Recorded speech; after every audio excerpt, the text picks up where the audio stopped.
Hey everybody, I'm DeoGenZ here today with a video tutorial on how you can capture high quality DS footage like I do for my walkthroughs. Some prerequisites you're going to need are a DS Lite or a DS Fat, a flash cart, a Wi-Fi signal, and the ability to look on Google. Let's get started. To avoid copyright issues and pointing the finger, I'm basically going to lead you to a link where I learned how to do it myself.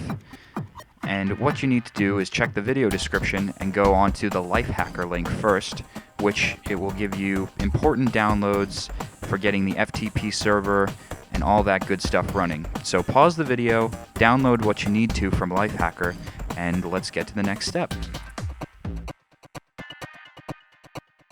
Alrighty, now that you've got all the downloads you need from Lifehacker, unzip the file and open up the folder called Nintendo DS Backup Tool Wi-Fi.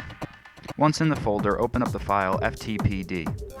You're going to need to change a few settings in here just to set up the FTP server so you can stream your Nintendo ROM data across Wi-Fi. Here's what it's going to look like.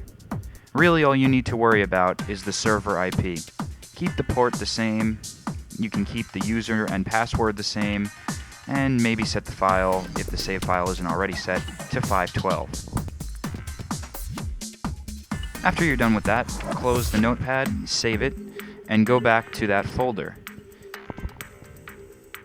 At this point, you're going to want to take your microSD card that you use for your flash cartridge, put it in your computer, and put on the file on the root of the SD card the Nintendo DS Backup Tool Wi-Fi.nds file. Once done with that, head on over to your DS Lite or DS Fat and watch what happens next. So after you put all the necessary requirements on your SD card, micro SD, you can put it in your desired flash cart. Mine again will be the R4i version 1.4 update. And unfortunately I can't give you guys any links as to where to get these flash carts. Links will be below. Wow, I'm putting it in upside down. To fail. But the links will be below to the main site of R4. You can't even buy it off there. But that's why Google is here. It is your friend. So put it in there. You'll be able to find your flash cartridge. So let's turn on our DS Lite or DS Fat, because this won't work on DSi or XL or 3DS. And let's go to the program. Now depending upon what flash card you have, it may show up on a different section. Mine shows up, for example, on the games section. And that's just a custom background, the One Piece thing. Thought it looked awesome. So you're looking for Nintendo DS Backup Tool Wi-Fi. Make sure that you have your FTP server running on your computer, and then it should be able to hook it up. Okay, there we go. It's already found the server, and it instructs you to take out the R4 cartridge, or whatever flash cart you're using. So just like that. Now normally if you did that with any other game during its process, it would freeze up and glitch, but this is what you're supposed to do. So we're going to take a cartridge, not on the floor, cartridge of Pokemon Platinum that I purchased a couple of years back, and we're going to back this up. We're going to back up the save file this time, but I'll show you the fact that there's options to back up the ROM. It's just the ROM backing up takes too long. Now one quick important note that I want to make is that Pokemon Heart Gold and Soul Silver, also Black and White as well, cannot have their save files extracted. Now this is particularly important if you're watching this, because I'm sure you're trying to do your own Pokemon Let's Play or walkthrough, and the fact is you can't take your save file off of it and play it on the emulator. The reason being is because this cartridge, as opposed to this cartridge, is designed differently for the IR.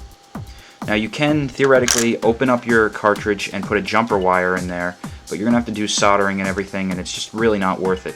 So what I recommend is transferring your Pokemon on this cartridge over to Platinum or Diamond or Pearl, and then backing up your Pokemon that way.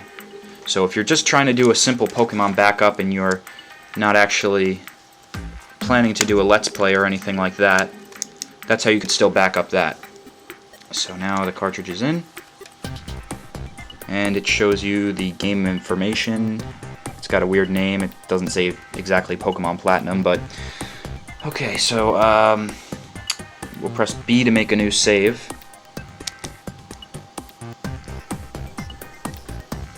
And that should be doing it. But all the other cartridges work. I haven't ran into any other cartridges. Oh, right, we need to press run. I haven't found any of the cartridges besides the IR carts that won't work through this method. But the lucky thing is you can still rip a ROM from this cartridge. You just can't take your save file off of there. So if you want to do a Soul Silver, Black or White, or Heart Gold Let's Play, it's still in the cards. Okay, so the save is backed up, and we'll check that out on the computer. But I'm just going to scroll through the options.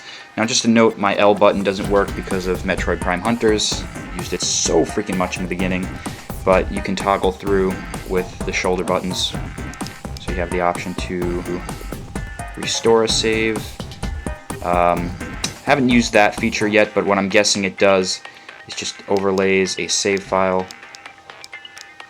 And then there you go, ROM backup. And that's what you're going to choose to rip the ROM legit from your purchased cartridge and use it on the emulator. Here's an example of what it will look like after you rip a save file or ROM to the small FTP folder.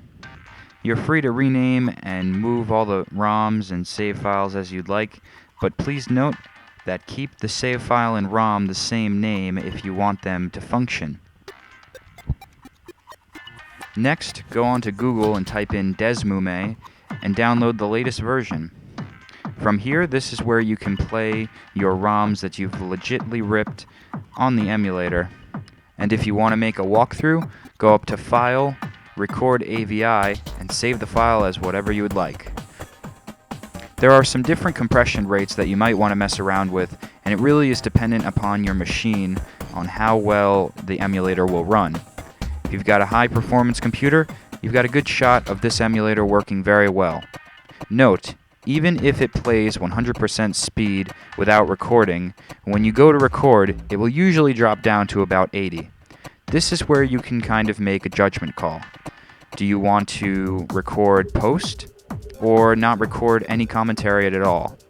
When it comes to my walkthroughs, I do post commentary for DS. And it does take a certain skill of acting when you're in the video editor trying to act as though you're playing it live. You can do that, or you can do whatever you'd like, but I'm just giving a forewarning that when you do record, it will only run at 80% speed. Finally, in the post-editing side of things, you might want your DS capture not to be two screens. You might want to just enhance the large screen at top, or just show something cool at the bottom. What you're going to need now is a simple video editor. I personally use Corel, and mess around with the different settings that it has. Most video editors today that are bought have the ability to move the file around. If you can't cut the file in half to make a perfect section of top screen and bottom screen, then what you can do is what I do, drag the video off screen to where only the top or bottom screen is showing, and then just enlarge it. Either way, it's up to you, and again, it's dependent on your video software, but this is how I do my DS walkthroughs and how I get such excellent capture quality. If you have any questions, post them below, and this has been DeoGenZ with a video tutorial for ye. Talking to you later.